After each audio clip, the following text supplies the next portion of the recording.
This is the College Investor Audio Show, and one of my favorite topics to talk about. Very passionate about this one: how to start a side hustle. Because the side hustle that I do became my full-time job, and it's awesome. All right, so before we get into that, I just want to remind you that you can always hit subscribe. We would be so grateful if you did that. You can also share this with as many people as you like, whoever you think will find it helpful. And we have tons and tons of resources too at thecollegeinvestor.com. We're all over social media. You have any questions, comments, you just want to drop us a line, we'd love to hear from you. You can just search for The College Investor and you'll find us.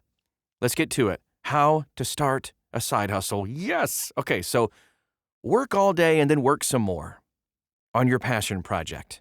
This seems to be the motto of most Gen Z and millennial people, and for good reason, because 2020 gave everyone a scare in one way or another, and it certainly led to an uptick in side hustle culture, that's for sure, or maybe gig economy, if you will.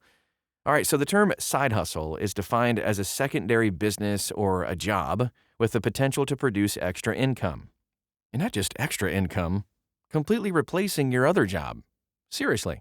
Recent data indicates approximately 93% of working adults in the U.S. currently have a side hustle. 93%! That is a sharp increase from the number of adults who held a side hustle prior to 2020.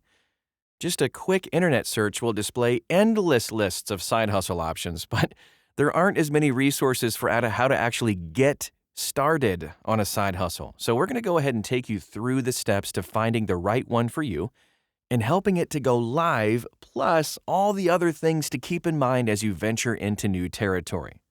First up, find what you're good at. Regardless of your reason for wanting to do a side hustle, make sure it actually aligns with the skills and interests that you have. If you don't focus on this at the outset, you might quickly lose interest in and motivation for the work you once wanted to do. So really think about where you find joy in your work and what you can offer to others. These questions are really a good place to start for you. Number one, why do I want to do this? Find your why. This is vital. Number two, what am I good at that I can capitalize on? 3, what and where is the need for my skills and interests? Find that need. And then 4, how much time can I commit to doing extra work each week, month, and year? 5, how will this help me grow and or meet my long-term goals? Get the long game in mind. 6, how will this impact my day-to-day life and routine? And the last one to ask is, what is my timeline for doing this work? So doing just a quick analysis through those questions of the market you're interested in will indicate what demand looks like for you today. If you can, focus on where that demand intersects your top skills and then expand from there. The next step you need to do is create a business strategy. Let's talk about that. Once you have the answers to those big 7 questions, you can put together a plan to get your newfound ideas off the ground and into the hands of others. So if your side hustle requires investment, some funding, partnership, you're definitely going to want to put together a business plan. Even if you aren't pursuing funding or partnerships, it can still be helpful to lay out your overall vision for your side hustle. If you're not really sure what to include in a business plan, start with these things. Number 1, identify your goals for having a side hustle. 2, describe what products or services you plan to provide.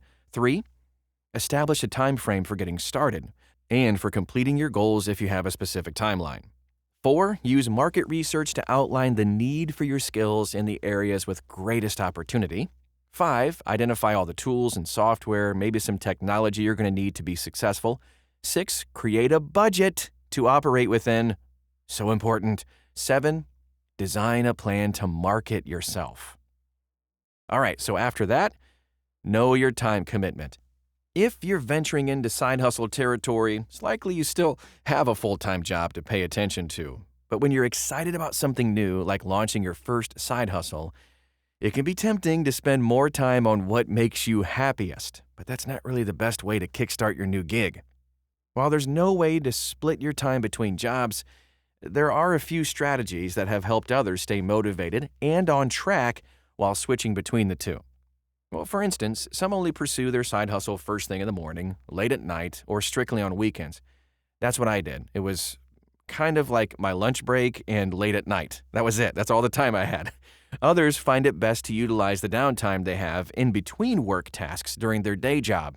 I kind of did that, squeezed it in when I could. And that was kind of the way I did it. But some people like to dedicate a whole day or even a few half days to sit in uninterrupted work time, just depending on what your skill set is. Whatever you choose, make sure there are clear boundaries around when you're on and when you're off. Be diligent with the time you spend focusing on your day job versus any free time, quote unquote, you have to devote to other priorities. And please don't forget to check in with yourself. Are you getting enough sleep? Have you been outside recently? When's the last time you were fully present with friends or family? You know what I mean? So don't wait until it's too late to take care of yourself. Know what burnout looks like and feels like for you, and then implement strategies to maintain balance in your life so you can still enjoy your side hustle. Again, it's why it's so important to know your why. Why am I doing this in the first place? All right, let's move on to continue to learn and grow. Depending on your side hustle and how competitive the market is, you might need to up-level your skills and competencies before you can even market yourself. But if you come into your side gig with many skills ready to offer, it's still not a bad idea to continue seeking new ways to grow and learn. A lot of people start a side hustle with the intention of it only ever being just that. But then their business expands enough to turn it into their main hustle. Me, you never know where it might take you. So consider these options for fine-tuning your skills and market versatility. Number 1, invest in a course or certificate to formalize your knowledge. 2, subscribe to industry news to stay current on trends and best practices. 3, join the local chapter of a relevant professional network, if you have a local one, or pursue one online. 4, get creative with your skill development to build job security. And 5, seek mentorship from friends, colleagues, or peers. Another important point here is the need to network yourself. Whether you're just starting to think about a side hustle or you're in the midst of building out your brand, you can gather a ton of information just by talking with friends and family. It's likely you know at least one person with a side hustle. Not only can they share how they got started, but they can help you brainstorm ways to utilize your skills. The internet is another great place to turn to for real. So as you think about what you'll want to do, you might also need to consider how you'll network yourself at a broader scale. How will you showcase your product or service and the value it has for others? So what do you need to attract and retain customers? Yeah, there are endless ways to market yourself through online and offline channels, so just go ahead and take advantage of them. And then we move on to keep your finances in perspective. All right, so given the definition of side hustle, it's normal to expect additional income as a result of your extra work. It should be. Maybe you've been sitting on a home run idea that takes off faster than you can cash the checks you get. Wow, congrats. Or maybe you only took on a side hustle to make some extra cash to pay down some debt, and you really have no intention of bringing in thousands of extra dollars each month. Well, either way, it's important to know your goals and be familiar with the financial and legal regulations that will affect you come tax season. What are the tax implications of all this? Bringing in some extra income each month sounds fantastic, but having a side hustle ventures into new financial territory for many of us. So the obvious difference is that you'll become a freelancer, working on a contract basis for a company or through your own company, which means you'll need to understand your new tax situation. Here's some pro tips for you for setting yourself up for financial success as a freelancer. Set aside 20 to 30% of your extra income for taxes. Go 30, just in case. So when you're self-employed, there's an additional tax added to your standard federal income tax rate. And taxes aren't withheld either as a freelancer the way they are in a traditional 9 to 5. So this means it's your job to report your extra income and pay taxes owed on that income. You might need to pay estimated taxes. I do now. The IRS prefers that you pay taxes as you earn income throughout the year, not in one lump sum at tax time. So if you expect to owe more than $1,000 in taxes from your side hustle, you'll need to pay quarterly taxes. If you only bring in a few $100 a year, you can go ahead and skip all this. Track gig income separately, too. Because you can typically write off some of the expenses on your side hustle, you'll want to track your gig finances separately from your personal finances. Come tax season, it'll be so much easier to sort bank statements and pull specific expenses. You might also be wondering whether you should have your own LLC or limited liability company for a side hustle. The short answer, no.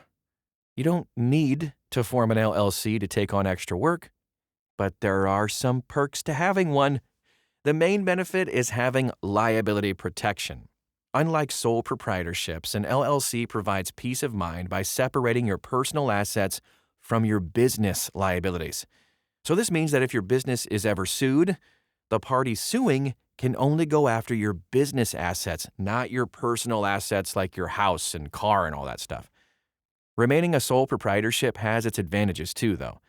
It's easy, it keeps costs low, and you can still deduct certain business expenses.